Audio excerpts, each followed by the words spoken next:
We are now here in Makati City. So, meron tayong meeting with a representative from Cable Access. So, check natin kung ano yung gadget na ipapakita nila sa atin.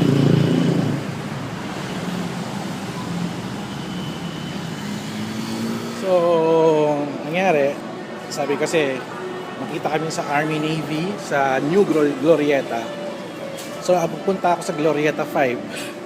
So, akala ko ito yung New Glorieta. So, hindi pala.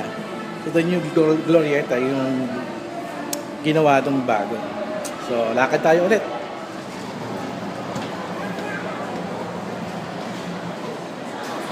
So, here's the problem. First time ko pa lang sila makikita. Si Mitch of Cable Access.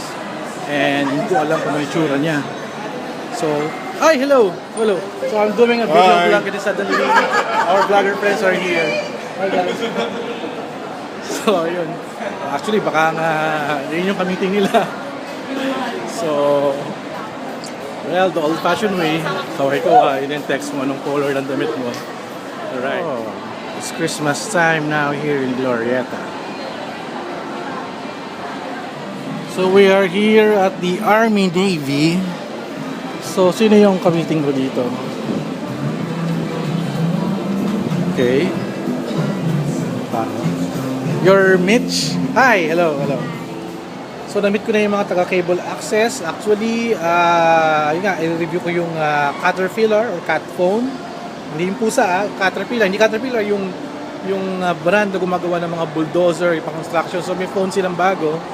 And also, I'll also feature and review the Sony OTG USB flash drive and also their, I heard meron silang 5,000 mAh na Sony power bank. At I heard meron din silang 20,000 mAh na power bank. So, interesado ako ma-check yun. So, check nyo na yung sa vlog ko, yung aking feature. And then, tanda ko sa next event ko.